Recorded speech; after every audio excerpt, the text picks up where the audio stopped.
Hello বন্ধুরা, সবাই কেমন আছো? আশা করি সবাই সুস্থ আর ভালো আছো। আজকে তোমাদের সাথে শেয়ার করব নিরামিষ একটা পনিরের রেসিপি। আজকে বানিয়েছিলাম নিরামিষ মিক্স ভেজ পনির। চলো কিভাবে এই সুন্দর রেসিপিটা বানিয়েছি তোমাদের সাথে সবটাই শেয়ার করব। তোমরা স্কিপ করো না, পুরো ভিডিওটা দেখতে থাকো। দেখো ছোট ছোট করে কেটে নিয়েছি আলু, এখানে টমেটো কুচি একদম ছোট করে 4 চৌকো করে কেটে নিয়েছি, ক্যাপসিকাম আর একদম ছোট ছোট করে কেটে নিয়েছি গাজর, তার সাথে নিয়েছি বিনস। তোমরা চাইলে এতে ফুলকপি দিতে পারো, যেহেতু গরম পড়ে গেছে আমি ফুলকপি ব্যবহার করব না। এখানে দেখো কড়াইশুঁটি নিয়ে নিয়েছি, কড়াইশুঁটিগুলো কলা বেরিয়ে গেছে, যেরকম ছোলার কলা বেরোয় তোমরা চাইলে প্লেনও দিতে পারো। এখানে নিয়েছি পোস্ত, কাজু, আদা, 2টো কাঁচা লঙ্কা আর 4 মগজ। এরপরে পনির আমি এখানে 500 গ্রাম নিয়ে নিয়েছি। পনিরটাকে ভালো করে আমি ছুরি দিয়ে কেটে নেব লম্বা লম্বা করে, আর তারপরে 4 চৌকো করে কেটে নেব। খুব হালকাভাবে কাটতে হবে পনিরগুলোকে, যাতে পনিরগুলোকে ভেঙে না যায়। দেখতেই পাচ্ছ আমি খুব হালকা হাতে পনিরগুলোকে কাটছি আর 4 চৌকোভাবে কেটে নিচ্ছি। ছোট ছোট করে কিপ করে নেব। পনিরের এই ডিজাইনটাই সবথেকে ভালো লাগে। দেখতেই পাচ্ছ আমি সুন্দর করে ছোট ছোট করে কেটে নিয়েছি। এরকম প্রত্যেকটা পনির কাটা হয়ে গেলে অন্যদিকে আমি ওভেনের মধ্যে কড়া গরম করতে বসিয়ে দেব। দেখো কড়া গরম হয়ে গেলেই আমি এখানে বেশ কিছু পরিমাণে সাদা তেল দিয়ে দেব গরম হওয়ার জন্য। পুরো রেসিপিটাই এখানে সাদা তেলে হবে। তেল গরম হওয়া পর্যন্ত অপেক্ষা করব। তেলটা গরম হলেই আমি এরপরে অন্যদিকে 4 মগজ পোস্ত যা যা ছিল প্লেটে সব দিয়ে একটা মিক্সিং জারে সামান্য একটু জল দিয়ে ভালো দেখে একটু পেস্ট বানিয়ে নিলাম। অন্যদিকে তেল গরম হয়ে গেছে, আমি খুন্তি দিয়ে কড়ার চারি সাইডটা তেলটাকে লাগিয়ে নিলাম। এরপরে আস্তে আস্তে করে পনিরগুলোকে এক এক করে আমি তেলের ওপরে দিয়ে দেব। গ্যাসের ফ্লেমটা বেশি বাড়াবো না, মিডিয়াম টু লো ফ্লেমে রাখবো, যাতে পনিরগুলো খুব কড়াভাবে ভাজা না হয়ে যায়। হালকা ব্রাউন করে ভাজবো। দেখতেই পাচ্ছ এখানে পনিরগুলো আমার ভাজা হচ্ছে, আর খুন্তি দিয়ে আমি খুব হালকা হাতে পনিরগুলোকে নাড়াচাড়া করছিলাম। এক সাইড ভাজা হয়ে গেছে, হালকা ব্রাউন কালার চলে এসছে, তোমরা দেখতেই পাচ্ছ। তাই খুন্তি দিয়ে খুব হালকা হাতে আমি অন্য সাইডগুলোকে উল্টে পাল্টে করে দিচ্ছি, নাহলে পোড়া লেগে যাবে আর খুব শক্ত হয়ে যাবে। দেখতেই পাচ্ছ অন্য দিকের কালার চলে এসছে। এইভাবে প্রত্যেকটা পনিরকে আমি ভালোভাবে ভেজে তুলে নেব একটা প্লেটে। তোমরা তো জানোই আমার রান্না করতে ভীষণই ভালো লাগে, কিন্তু অনেকটা সময়ের চাপের জন্য আমি রান্নার ভিডিও তোমাদের সাথে ঠিকমতো শেয়ার করতে পারছি না। আরও নতুন নতুন ইচ্ছা আছে তোমাদের সাথে ভিডিও শেয়ার করব। দেখো আমার অন্যদিকে ভাজা হয়ে গেছে এক সাইড, তাই আমি হালকা খুন্তি দিয়ে নেড়ে চেড়ে অন্য সাইডগুলো ভেজে নিচ্ছি। এরপরে আমি তেল ঝরিয়ে একটা প্লেটের মধ্যে প্রত্যেকটা পনির তুলে নেব। সুন্দরভাবে পনিরগুলো ভাজা হয়ে গেছে, দেখো প্লেটের মধ্যে কি সুন্দর লাগছে পনিরগুলো, তাই না? এরপরে চলো কী কী উপকরণ দিয়ে আমি রেসিপিটা বানিয়েছি তোমরা স্কিপ করো না, পুরো ভিডিওটা দেখতে থাকো। এখানে কড়ার মধ্যে আমি আরও কিছুটা তেল দিয়ে নিলাম। তেলটা গরম হলেই প্রথমেই দিয়ে দেব কুচো করে কেটে রাখা আলুর টুকরোগুলো। আলুর টুকরোগুলোকে আমি আস্তে আস্তে করে তেলের ওপরে দিয়ে দিচ্ছি, দিয়ে খুন্তি দিয়ে ভালো করে নাড়াচাড়া করব তেলের সঙ্গে। গ্যাসের ফ্লেমটা আমি মিডিয়াম টু লো ফ্লেমেই রাখবো, খুব বাড়াবো না খুব কমাবো না। আলুটা হালকা ব্রাউন কালারের ভাজা হয়ে এলেই আমি এর সাথে কেটে রাখা গাজরের টুকরোগুলোকে দিয়ে দেব। দেখো আলুগুলো আমার হালকা ভাজা হয়ে গেছে, কালারটা একটু অন্যরকম চলে এসছে। এরপর কুচো করে কেটে রাখা গাজরগুলোকে আমি এর সাথে দিয়ে দেব। গাজরগুলো সব পরিমাণ দেওয়া হয়ে গেলে খুন্তি দিয়ে আমি আবারও ভালো করে আলুর সাথে গাজরগুলোকে মিক্স করে নেব, আর 2-3 মিনিট মতো গাজরটাকে আলুর সাথে ভেজে নেব।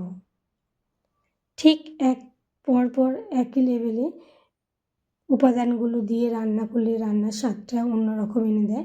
এরপরে আমি বিনস দিয়ে দিলাম। কেটে রাখা বিনসগুলো দেওয়ার পরে খুন্তি দিয়ে আমি আবার ভালো করে প্রত্যেকটা সবজির সাথে বিনসকে মিক্স করে নেব। খুব কড়া করে আমি সবজিগুলোকে ভাজবো না, হালকাভাবে ভাজবো, যাতে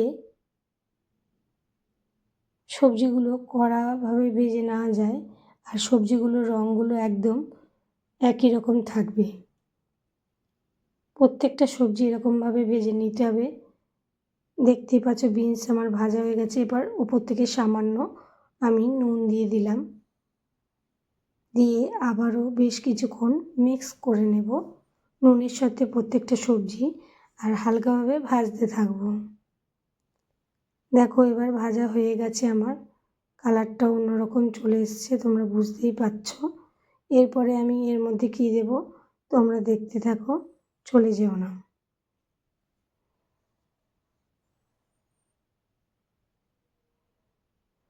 ফুলকপি তো খাওয়া যাবে না, ভীষণ গরম পড়ে গেছে, তাই আমি এর মধ্যে দিয়ে দেব কুচো করে কেটে রাখা ক্যাপসিকামগুলো।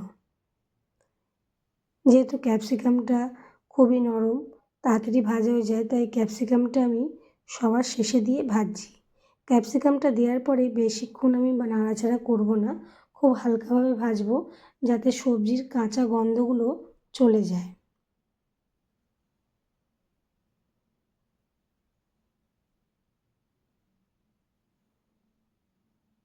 সুন্দরভাবে আমি নাড়াচাড়া করে ক্যাপসিকামগুলো একটু অন্যরকম হয়ে গেছে কালার, ভাজা আমার কমপ্লিট হয়ে গেছে। কিন্তু উপর থেকে টমেটো দিয়ে দেব, আর দিয়ে দেব কড়াইশুঁটি।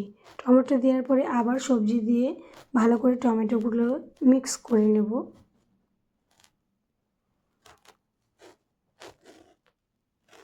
এরপরে কড়াইশুঁটিগুলোকে আমি ওপর থেকে দিয়ে দেব। কি সুন্দর লাগছে দেখছো, কড়াইশুঁটির মানে যে কলাগুলো বেরিয়েছে, সুন্দর লাগছে দেখতে। আমরা ছোলাতে তো খাই, চানাতে।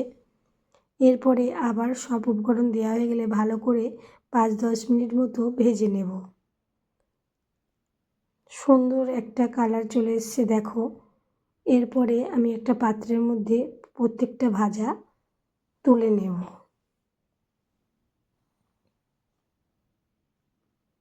ভাজাগুলো প্লেটের মধ্যে তুলে নিয়েছি। এবার কড়ার মধ্যে বেশ কিছুটা পরিমাণে তেল দিয়ে দেব। প্রতিটা উপকরণ সাদা তেলেই হবে। সাদা তেল দেওয়া হয়ে গেল, তেলটা গরম হওয়া পর্যন্ত আমরা অপেক্ষা করব। এখানে দেখো কতটা সুন্দর লাগছে, যেহেতু মিক্স ভেজ, সুন্দর কালার সবজির লাগছে। এরপরে তেল গরম হলে আমি এখানে 2টো তেজপাতা আর 2টো শুকনো লঙ্কা ফোড়নে দিয়ে দেব। দিয়ে ভালো করে একটু হালকা করে নেড়ে ছেড়ে নেব। ফোড়নে যেহেতু দিয়েছি, একটু লাল হয়ে গেলেই এর মধ্যে আমি সাদা গোটা জিরে বেশ কিছু পরিমাণের ফোড়নে দিয়ে দেব। সাদা জিরে ভাজা হলে সামান্য কিছু গোটা গরম মশলা ওই তেলের মধ্যে দিয়ে দেবো। দিয়ে খুন্তি দিয়ে নাড়াচাড়া করে ভালো করে একটু ভেজে নেব যতক্ষণ না সুন্দর একটা গন্ধ আসছে। অন্যদিকে পেস্ট করা ছিল যে মশলাগুলো, সেটা দিয়ে দিলাম, দিয়ে খুন্তি দিয়ে ভালো করে মিক্স করতে থাকলাম তেলের সাথে। যেহেতু এতে আমি কোনো জল এখনও অ্যাড করিনি, এতে কাজু, পোস্ত, চারমগজ সব কিছু রয়েছে, তাই কড়াতে লেগে যাওয়ার ভয় থাকবে। যেহেতু ননস্টিকের কড়া, কিছু অসুবিধা নেই। আমি এত আগে নুন দিয়েছি, তোমরা দেখেছো। এখন নুন, পরিমাণ মতো নুন, মিষ্টি আর লঙ্কার গুঁড়ো একটু সামান্য দিয়ে দিলাম। দিয়ে ভালো করে মশলার সাথে মিক্স করতে থাকবো। যেহেতু আমি এখানে আদা দিয়েছি, তাই আদার একটু কাঁচা গন্ধ তো আছেই, তাই আমি বেশ কিছুক্ষণ পরিমাণে এই মশলাটাকে ভালো করে ভাজতে থাকবো, যাতে প্রত্যেকটা মশলার কাঁচা গন্ধটা আর না থাকে। এরপরে দেখতেই পাচ্ছ সুন্দরভাবে আমার প্রত্যেকটা মশলা মিক্স হয়ে গেছে। একটু মিষ্টি মিষ্টি খেতে হবে বলে তাই আমি মিষ্টি দিয়ে দিয়েছি। তোমরা চাইলে তোমাদের পরিমাণ মতো মিষ্টি দেবে। অন্যদিকে মিক্সি ধোয়া জলটা বাটিতে ছিল, সেটা আমি উপর থেকে দিয়ে দিলাম, যাতে ভালোভাবে মশলাটা কষানো হয়, পোড়া না লেগে যায়। সুন্দরভাবে মিক্স করা হয়ে গেছে। এখানে দেখো মশলাটা ফুটে উঠেছে আর সুন্দর একটা গন্ধও বেরিয়েছে। তোমরা যখন বানাবে তোমরা বুঝতে পারবে। সুন্দর একটা গ্রেভি চলে এসছে। এরপরে ভেজে রাখা সবজিগুলো আমি এক এক করে দিয়ে দিলাম। ভেজে রাখা সবজিগুলো দেওয়া হয়ে গেলে খুন্তি দিয়ে ভালো করে মিক্স করে নেব প্রত্যেকটা মশলার সাথে সবজিগুলোকে। সুন্দরভাবে হালকা হাতে মিক্স করতে হবে। দেখতেই পাচ্ছ সুন্দরভাবে আমি মিক্স করে নিচ্ছি। তোমরাও ঠিক এভাবে মিক্স করবে।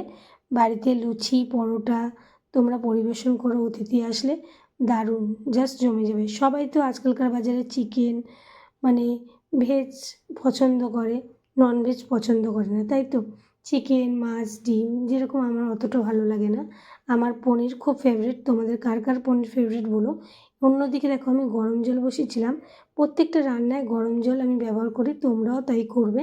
এতে রান্নার স্বাদটা যেন অন্যরকম এনে দেয়। এর মধ্যে গরম জলটা আমি অ্যাড করে দিলাম, দিয়ে গ্যাসের ফ্লেমটা একটু বাড়িয়ে দেবো যাতে প্রত্যেকটা সবজি ভালোভাবে ফুটে যায়, ফুটে সেদ্ধ হয়ে যায়। আমি তার অপেক্ষা করব, চলো দেখা যাক।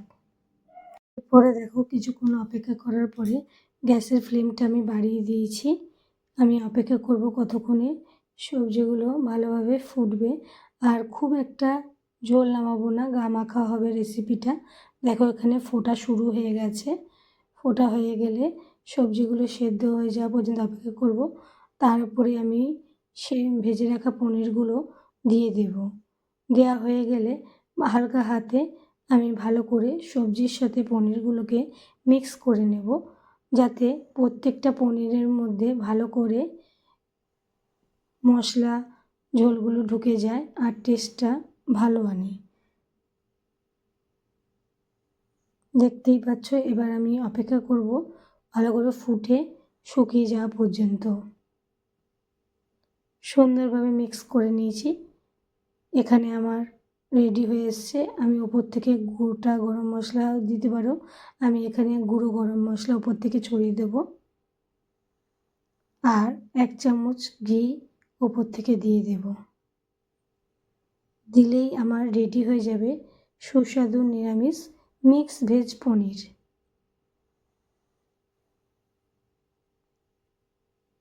ঘি দেওয়া হয়ে গেলে খুন্তি দিয়ে হালকা হাত, তাহলে আমার রেসিপিটা রেডি হয়ে গেছে। গরম গরম লুচি পরোটার সাথে সার্ভ করে দিতে হবে। তাহলে আজকের রেসিপিটা তোমাদের কেমন লাগলো অবশ্যই একটা কমেন্ট করে আমাকে জানিও। একটা লাইক আর সাবস্ক্রাইব করতে ভুলো না, পাশে থাকবে অবশ্যই। আরও যাতে আমি নতুন নতুন তোমাদের সাথে ভিডিও শেয়ার করতে পারি, আগ্রহ হয়ে তোমরা অবশ্যই পাশে থেকো। আজকের মতো এখানেই শেষ করলাম, টাটা।